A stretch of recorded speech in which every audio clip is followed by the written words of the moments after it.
Welcome to a new Extrarunde of Biathlon with Ron and Hendrik. Today, the interview with Elvira Öberg, the fastest girl of the new season. When will she capture her first World Cup victory and how does her development affect the relationship to her sister? Hendrik, it's Friday and we are back with another episode of the Extrarunde. And this time with us, it's Elvira Öberg. Yeah, welcome to this special Extrarunde. Elvira Öberg from Sweden. Yes, right, Hendrik. And I don't know if we are pronouncing Öberg right in Swedish. In Germany, we say like Öberg. But I think in Swedish, it's like Öberg. She said it in the end of our interview. Yeah, so, I don't know. Yeah, but it's Elvira. And yeah, the fastest woman in the world right now. She had crazy skiing times in the beginning of this new season. And this interview was on Wednesday. So one day before the second sprint of the season, and there she also was the fastest girl on the track. Today, when we are recording this year, the sprint is already done. And so she had the best skiing times in 3 out of 3 races. So that's a similar start for the Swedish team last season, but I think 3 out of 3 races and the best skiing time, that is something new, especially for her. And she's only 22 years of age, Hendrik. Yes, Ron, that's correct. And her time margins are ridiculous. But let's see if she can keep that pace up over the whole season. Last time she got a little dip in her shape at the end of the season. So that will be exciting to see. Yes, and in the interview we ask what she can do to hold that shape for a longer period of time. And if she already is thinking which achievements might be possible in biathlon for her in the future. And Hendrik, what is the reason why she's so fast? Yes, Ron, that's a good question. So, guys, stay tuned. And we also wanted to know, how is the relationship to her sister Hanna Öberg when the younger one overtakes her older sister in skiing times? Yeah, is there a rivalry or are they still good friends? Also outside of biathlon. But yeah, I think we shouldn't talk anymore, Hendrik, because we talked a lot in this interview and... Let's jump right into it and listen to what Elvira has to say. Yes, let's go. Yeah, the first week in Östersund lays behind us, and with us today, the fastest girl in the world at the moment, Elvira Öberg. Hello. Hi. Hello. Elvira, that was really a tremendous start by you on the tracks last weekend. But how are you feeling today, 3 days after those races? Yeah, it's been a crazy start, and yeah, I'm feeling good, and I'm looking forward to racing more since the shape is good, so it's always fun to race at that time. So yeah, I'm just very looking forward to the second weekend here in Östersund. Okay, Elvira, so let's start with your roots in biathlon. How did it come that you are a biathlete today? I've been skiing like forever, since I could walk basically. But I actually started biathlon quite early. Me and Hanna, our dad, started the local biathlon club when I was like 7. So I've basically been, of course, in the beginning, I just kind of went along when Hanna went to the trainings and so. And of course, I thought it was fun, but I did a lot of other sports also, like soccer and cross-country skiing and orienteering and yeah, all kinds of stuff. And I didn't really choose biathlon until I started the ski gymnasium when I was 15 or 16. So until then, I was doing a lot of other things also. But yeah, it's skiing and so has always been a big part of our family and so it's been quite natural to just... in the beginning, I just went along with it, basically. Okay, so that with 15, that was the first time you had a rifle in your hands? No, when I was 7. Okay. But I didn't really choose biathlon as my main sport until I was 15, 16, something. Okay. So we want to go a little bit through your career and we picked out some highlights of your career. So the first big thing was maybe the Youth World Championships in 2018 in Ottepe, where you got 3 gold medals out of 4 races. And in our podcast, we got a lot of junior and youth world champs. And of course, those medals are special for them at the time they've won them. Yeah. But now you are in the World Cup. And what are your thoughts today about those medals? Because you're competing in the World Cup. Are they still special to you? Or is it just like, yeah, it was nice to have, but it's, yeah, not anything for today, right? Yeah, it's a bit of both. I mean, like you said, at the time it was really special and it was quite funny because this Youth World Championships was like just a few weeks after the Swedish team had their huge success in Pyeongchang. Yeah. And the individual, the first race was on my birthday, and the whole year I'd been joking like, yeah, I want a gold medal for for my birthday present. Yeah. And I actually managed to win the gold on my birthday, and also after this huge success for the Swedish team in Pyeongchang. Yes. So it was really special, and then it just kind of went on with the relay and the sprint. So it was a pretty huge at the moment, and it meant a lot to me, and I think it meant a lot to me the coming years after. Also, the year after, I didn't have as good of a year, but these medals basically took me into the A team at an early stage. So I think they have been important, but now when I look back, it's not that I count my medals and like, yes, they are super important. But I'm really happy that I have them, because it was a really great experience being there and doing those performances. And was your success something special in the Swedish media in 2018, next to all the things that happened in Pyeongchang?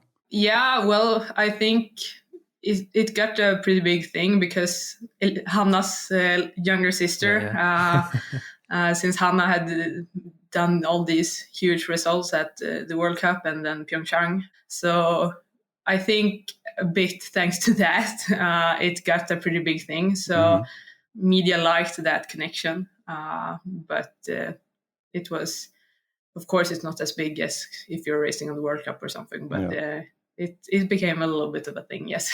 For sure. The season 2019-20 was your first World Cup season, and you had great results in that season, at least for a junior athlete, I think. But overall, you were around the 20th or 30th place. So how did you experience that season with those results? I've had that year, I had a really, really good summer, and I developed and evolved a lot during the summer, and I did some great training and took huge steps, especially in the skiing. But during the summer, I was never thinking that I was going to race the entire World Cup season. We were still looking at the Junior World Championships as the main goal and so. But then I did some really good results on some test races and so in the end of the training season. So I actually got the chance to be in Östersund, and that was like huge to be able to race there. And then I did really good. I had a 12th place in my first World Cup race, and I was so happy. And I got to race the relay the same week, and we went on the podium, and it was crazy. And then it just went along, and I got to race the mass starts and everything. It was I couldn't have imagined it during the summer, but I had taken so big steps that it was all of a sudden this was my level. So it was a crazy year to, like, every time I did something great, it was like, whoa, this is really good. Yeah. And wasn't it hard for you to not be able to run into the top 10 like you were used to in your younger ages? Not really. I've always like looked up to the World Cup, and like, these are so good, and you have to be really, really good to do good results in the World Cup. So it wasn't. I was quite calm with that, because I always thought that, no, this is not my level. They are so much better than me. So it was. I think I had like a good approach to it also. And what do you think you have learned in that season for the Elvira you are today? I learned a lot to race that much, since I got to race the relays and the mass starts and everything. So I did a lot more races than I was used to do the years before. So just that thing to race almost 3 races every week,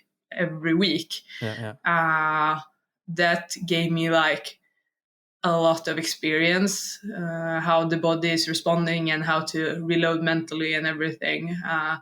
And also to be able to come to a world championship and be there and race there also, like, gave me a lot of experiences, and I learned a lot. Okay, let's jump to the last winter. You got your first podium here in the second sprint of the season. Yeah, that could be a thing we should remember for later. You were third here with one mistake, and Hofilsen was great for you too. And that was the first time, I think, that your skiing time went through the roof. So did you already feel that you were able to do that in front of the season 2021? I mean, I had also last year a great training year, and I took big steps also last year physically, and also improved my shooting. And since we have such a good women's team and we train a lot together, you know your level quite good. And that's a big advantage that we have since we train a lot together. So of course I knew that if you're able to like be in the top of the team in a session, you know that this is really good. Mm-hmm. So of course I knew that I have a higher level now, and I probably can do pretty good races, but then I have to be in good shape and shoot good. So it's not that easy, but I knew that I had the capacity in some way. But the first weeks in Kontiolahti and Hochfilzen, they were crazy. Like I said, I've always looked up to these girls and that are in the top of the World Cup, and they've been my idols and everything.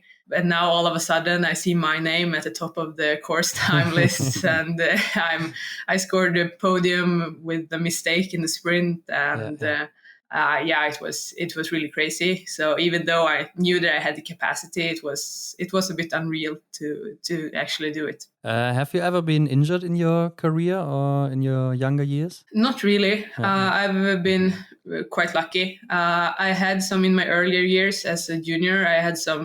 I was sick quite a lot. And so I wasn't a very good junior in the beginning. I was quite bad actually. Because I was sick a lot, and I struggled with like consistency in the training and everything. But like since I got on the A team when I was 19, everything has so far been going according to plan. Yeah, very good. And Elvira, can you tell us a little bit about your summer preparation for that winter? Last winter. Yeah, like the summer 2021. Yes. This summer it's been also really good. The plan was to, since it worked very good last year, we didn't want to change that much. So me and Johannes, the coach, we sat down and we were like, yeah, it worked out pretty good. Last year I took some huge steps, and I was healthy and I wasn't injured and everything. So we just decided to build on to that, to just up the training where we could, but to more or less stick to the same plan as last year.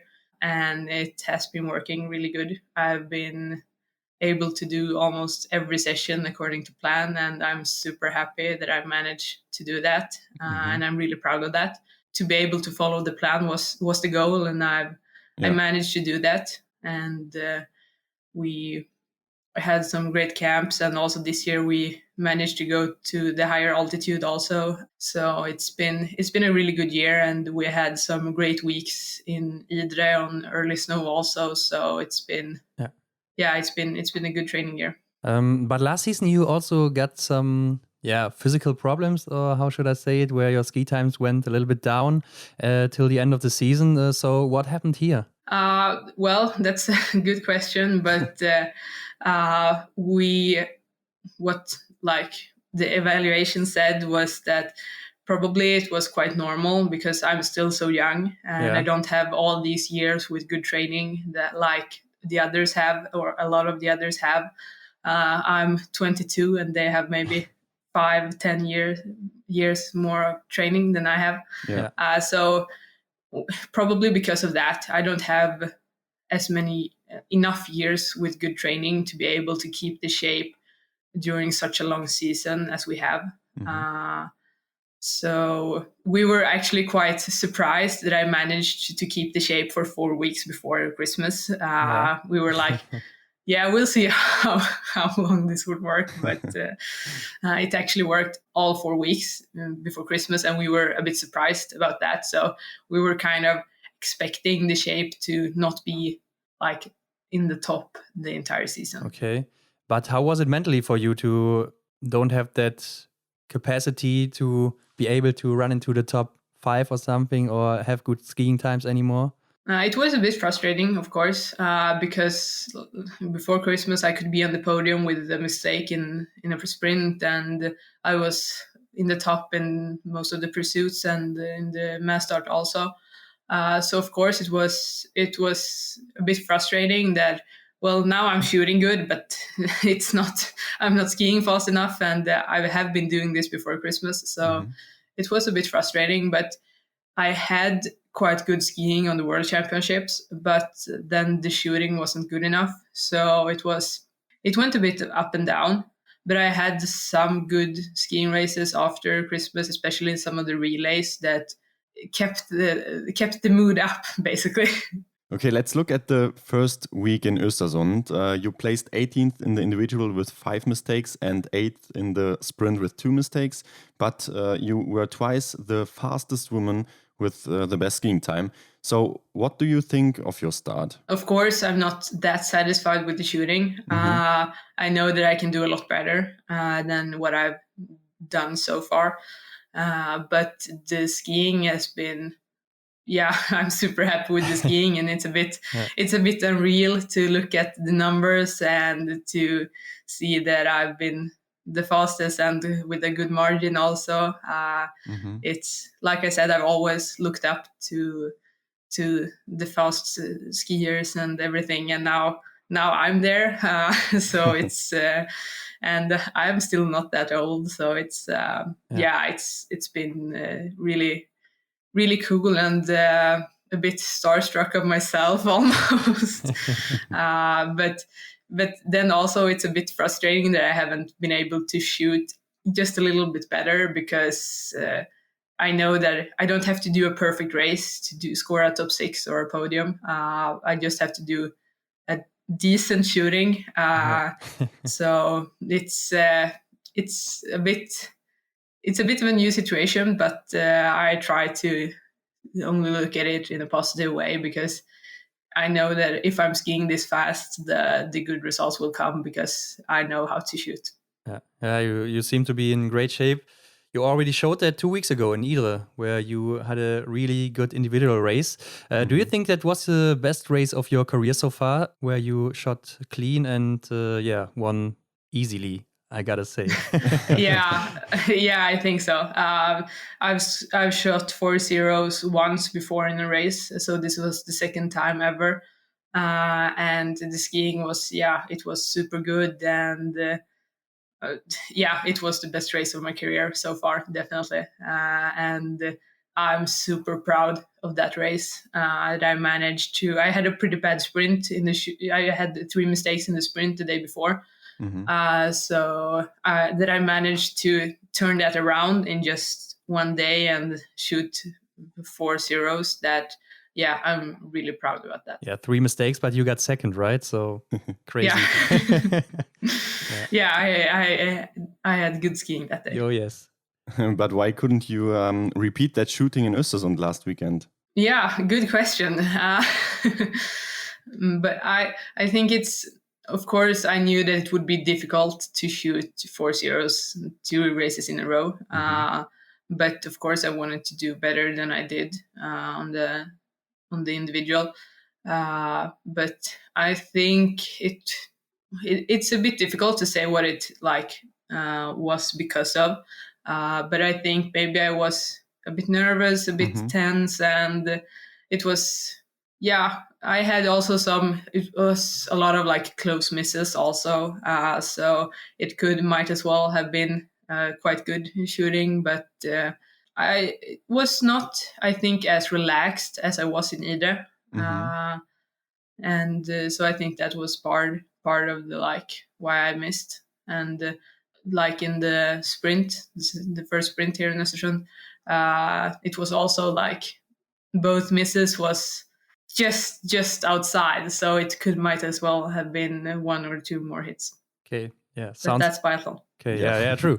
Sounds like a mental thing, but okay, we talked a lot about skiing now. So skiing everywhere, and of course that's your strength. But do you know why you're so fast? Not really. It's it's a good question, but I think it's because I've had a lot of good years with good training now. I've been healthy, and I've been able to do really, really good training with a lot of good company on the training. Also, we have good sparring since we train so much together, and I think the rest of the girls on the team are a huge part of why I'm skiing this fast now. But why am I skiing this fast?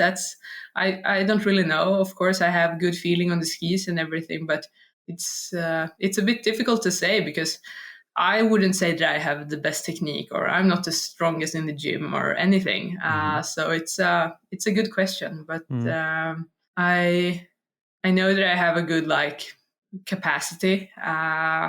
It is very high, and but it's still a good question. Why me? A bit.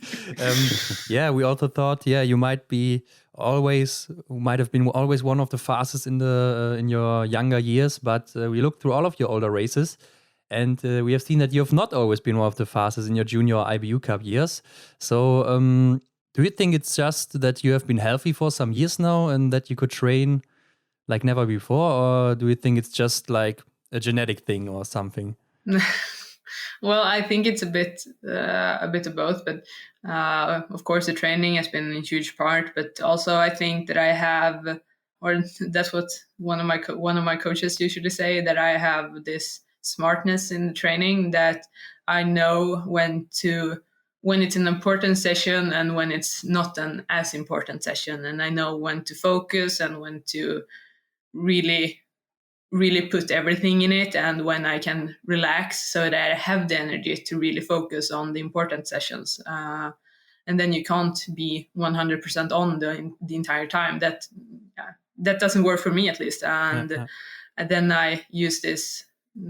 I know when it's an important session, and when I can relax a bit more and just do the training. And Elvira, does it feel different to step into a race today versus the time where you've not been that fast? So is there a difference in the feeling on the skis? Yes, a bit, I'd say, because when you're tired or feel that you're not in shape and not skiing as fast as you can, because the body doesn't want to, you feel that you're slow and you have to really fight for every meter. But now when I'm going out on the track, I can just push and I can follow my plan, and it's so much easier, because you can just ski. You don't feel nearly as tired as you do when you're in bad shape or something like that.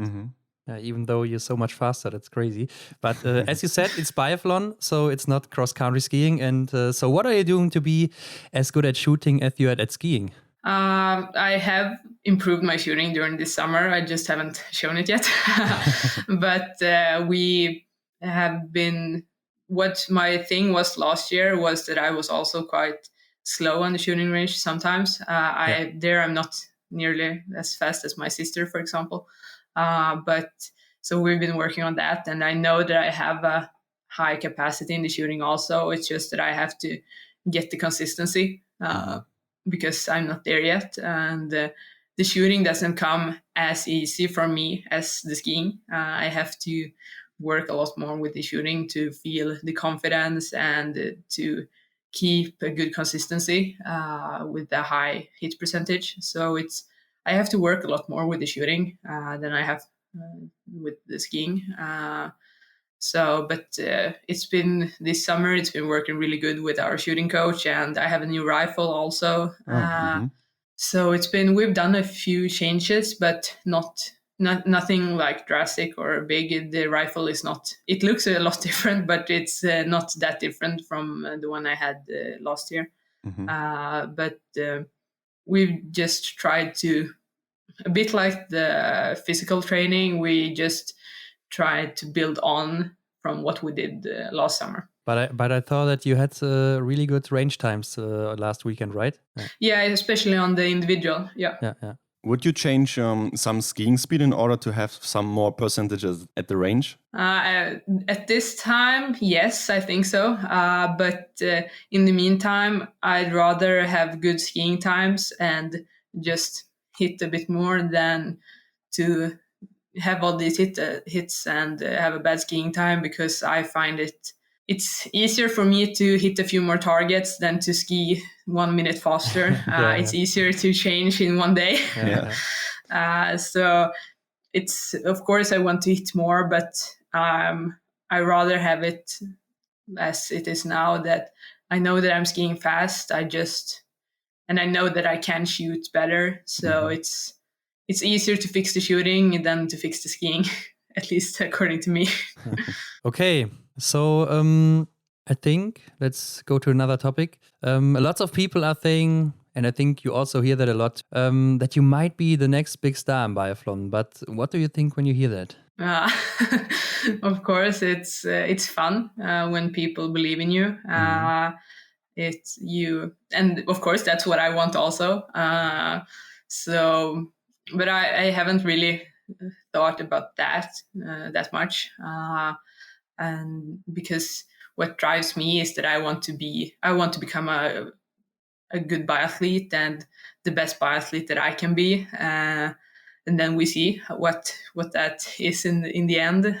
But of course, that would be a dream come true, to be one of the big stars. And so, of course, I want to do that. But when people talk, you get more. People look at you more, and everything. So it's a bit of a special situation. It's a new situation for me. So it's a bit special. Mm. But do you sometimes imagine what might be possible for you in biathlon in the future? Yeah, of course. Of course, I dream about what I want to do and what I can do and everything. So it's, but I try to not get too carried away. What is that? Well, I want to be one of the best. I want to race for the yellow jersey, and I want to take the big medals. Okay. Yeah. Okay, so let's focus on the upcoming months. What are your goals for this season? I don't really have any result goals. I don't really work like that. But I want to, the main goal for the season is to feel that I've taken another step from last season. And of course, I want to be able to keep my shape better the entire season than I did last year. And have a higher hit percentage. So I want to see that I've become a better biathlete, basically. Yeah. So we just talked to your coach Johannes Lucas 2 weeks ago and asked him if he thinks that you will claim your first World Cup victory this winter, and he said yes, you will. So when will that happen? Yeah, good question. As soon as possible, if I can choose to. Of course, I want that, and I know that I now have the capacity to do it, and it's a special feeling to have that. And before, last year I also had the capacity to do it, but then I was also more depending on what the others did. Now it's more in my own hands this season, as long as I'm skiing this fast, at least. Yes. It's in my own hands, and that's quite a good feeling to have, that I can just 100% focus on my own, and if I do a good race, I know that it will be a good result also. So hopefully that win will come soon. And is that some sort of pressure for you? Not really. It's more that I want it, and I want to work towards it. But of course, it's a bit difficult to ignore that fact, because we all want to score good results, and everybody wants to win or be on the podium or top 6 or anything. So it's a bit difficult, and it's a new situation. I still only have 2 individual podiums, and so it's not like I'm one of those that have won all these races, and so I have to remember myself, or remind myself that I'm still me, and I want to work from where am I standing, and what have I done, and what do I want to do, and how do I do it. But can you really shut that off in your head, in your back head, or what do you say in English? I don't know. It's difficult. Hopefully I can. But it is difficult because now I know if I shoot clean in prone in a sprint, I know that if I'm coming into standing, and I know that if I shoot clean now, I know it will be a really good result. And to be able to shut that off, it's really difficult. I think it's almost impossible. I think you just have to accept the thought and just go back to focusing on what I'm supposed to do and not what it can lead to. Yeah, I can imagine that is pretty tough when you're going to the last shooting and you hit all targets before, and you will win if you hit them all. And is that something that comes to your mind when you're at the shooting range at the last shooting? I haven't been there so far this winter or last winter also. So I don't know how it's going to feel, but probably the thought will cross my mind, especially during the lap, maybe. Yeah. But like I said, I think I just have to work with what I'm going to do instead of thinking what it might lead to.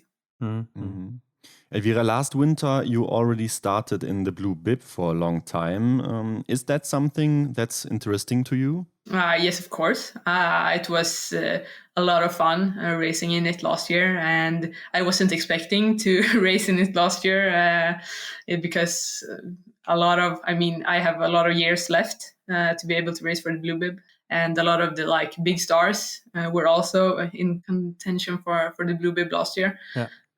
So it was really cool to be able to race in it. I remember after the first race, I was like, "Oh my god, I have the blue bib!" It was really cool, and I was expecting to maybe race with it 1 or 2 races.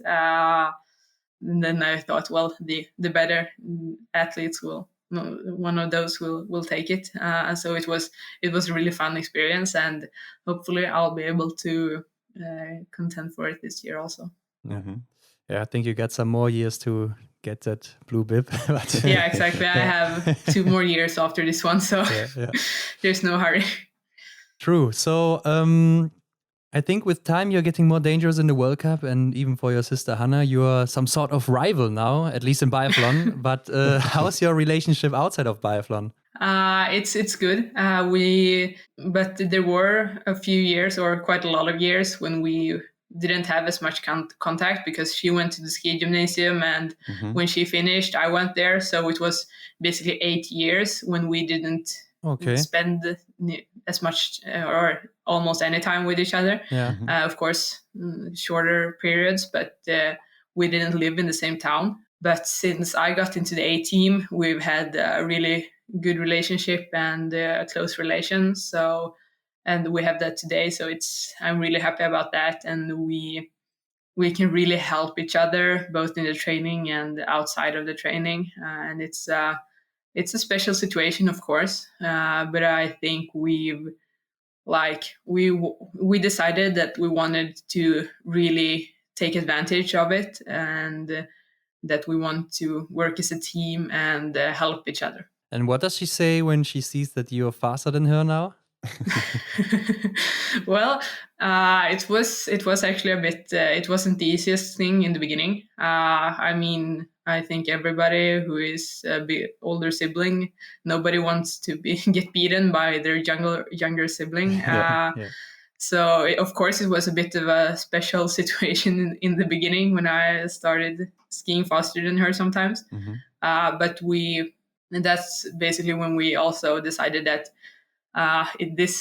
we talked about it, and it was, this might be how it is sometimes, but we want to use it in a good way and use it to help each other and to get stronger, both of us. So, and I think it's working really good, and I've had so much help from her all these years, and now hopefully I can give something back. And can you tell us the things you have learned from her? Well, a lot. Definitely a lot. even from before when we were in the A team, before we went to the A team. I've always, since it's 4 years between us, so she is quite a lot older than me. I've always looked up to her, and she's always given me like an insight to how it is to be an athlete and everything around the trainings also. Like how do you do when you're on a camp to be able to train as much as possible, and what do you do to just like the insight into the athlete life basically, and all those little things has helped me a lot and given me, I think, a head start to a lot of the others in my age, because I've already known a lot of things that you usually learn on the way, and I've been able to get that experience from Hanna before I'm there. So, and then of course, since I got into the A team, she's helped me a lot and like been a support and also a safety. It's it is a bit of a luxury to have someone within your family with you all the time. So it's been really good for me and very helpful. And what did she learn from you, or maybe is learning from you? I think one thing that I can take a bit of credit for is that she's been improving her final laps. It's always been one of my strengths, and now on the trainings, when we've been able to really push each other on the interval sessions and the races, I think she has managed to step up that part of her skiing. So I think I can take a bit credit for that one. Okay, tomorrow is the next race for you, the sprint, and it's again in Östersund. And as I said earlier, it's the second sprint of the season. Yeah. So Elvira, what can we expect from you here? Hopefully I can make ski as fast as I have been skiing the first 2 races, and hopefully I'll hit 1 or 2 more targets also. But my main focus will be 100% to do my race. The races before, I've been, I think, thinking a bit too much about the result, and now I know that if I do a good race, it's enough. And I've been doing a lot of good races on training and also on intervals, so I just have to do what I know that I can. So tomorrow I will focus 100% on myself and just do what I'm doing on the trainings. So how do we go into such a race? Is it just full speed from start till the finish line, or do you have any other plans? It's of course I want to ski as fast as possible from start to finish, but I think one thing that I'm going to do is maybe take it a bit easier into the range to feel a bit more confident, to not get defensive on the range like I did on the last sprint, and just do the work there and not be afraid on the shooting range and just do what I know that I can do. So that is something that I think that I'll maybe change from the previous sprint, but otherwise it's just to follow my plan in the tracks and ski fast and shoot clean. And how is it when you have a bad day on skis? Do you have the same approach here? Not. I try to. It's of course it's a bit difficult when you feel already in the beginning of a race that I don't have the day today, and then you have to kind of work with what you have and not get stressed up, I think, and try to follow the plan and especially ski smart. Maybe not go the fastest in the uphills, but to do good corners and everything, to try to ski efficient and not waste any energy on stupid places, basically. But you have less margins, so you have to really ski smart when you don't really have the day. And you said one of your goals is to hold your shape over a longer period now. So do you think that's possible for you this season? Hopefully. So can you feel that, or is it? I hope that I can do that, since I've had a great summer once again, and that's given me I'm 1 year older. I have one more year with really good training, and I've had a really good consistency on the training the whole summer, and I've held a good level.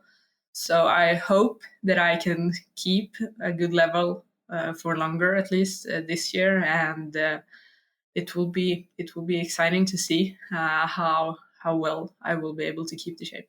Okay, Elvira. So at the end, we got a little section, questions that we always ask our guests. And the first question is, do you have any rituals before the start of a race? Not really, actually. I'm not much of that kind of person. So I don't really have any strict rituals. Okay. What's your favorite World Cup venue except of Östersund? That's difficult. I almost have to say Kontiolahti because I had such good races there last year. Yes. But otherwise, it's difficult. I think I have to say Kontiolahti. Your favorite racing format in biathlon? Sprint or relay. Okay. Prone or standing shooting?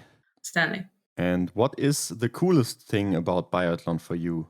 That you can't make a result list just by looking at the starting list. You don't know anything until the race is done. And what annoys you the most about biathlon? What? So what's annoying for you in biathlon? When you have a close miss, when it's 1 millimeter out.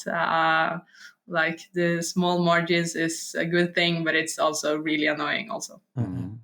And until this point in time, what was your favorite moment in biathlon? When we as a team managed to secure the Crystal Globe last year in the relay score. Mm-hmm. Okay, yeah. So do or did you have any role models in biathlon or outside of biathlon? Except of your sister, maybe? Yeah. When I was little, I was actually a huge Björn Dahlen fan. Mm-hmm. He was one of my biggest idols. So I have to mention him, yeah. So now you can put together your best biathlete in the world, and it doesn't matter if she or he is active, inactive, a man or a woman. Which attributes would you take and from whom? The confidence of Sebastian Samuelsson. The skiing from Björn Dahlen. The speed of the shooting from my sister. Mm-hmm. And the hit percentage from Lägred. Oh, yes. That's good. Good point. And imagine you had a big billboard in a big city. Everyone can read it. Which message would you write on that billboard? And it shouldn't be a commercial. It's a bit of a quote that I use or like to think about. And it's to do your best regardless. Mm-hmm. Yeah. So I think something like that. Yeah, that's great. And I think that are also great final words to conclude this episode. But Elvira, tell our audience where they can find you if they want to know or see more about you, like your social media pages and so on. My name is Elvira Öberg on social media, and where it's easiest to find me is on Instagram. I also have a page on Facebook, but check me out on Instagram. There's where I'm most active. Yeah, okay. So thank you very much. It was very insightful. And I hope you will stay healthy and have a good sprint tomorrow and maybe have good Olympics. So thank you very much. Thank you. Bye-bye. Bye. We hope you liked the interview with Elvira Öberg. If you want to know more about Elvira, follow her on Instagram or Facebook, but also follow us on Instagram and share this episode with your friends. All of the links can be found in the show notes. Thank you very much, and till the next time.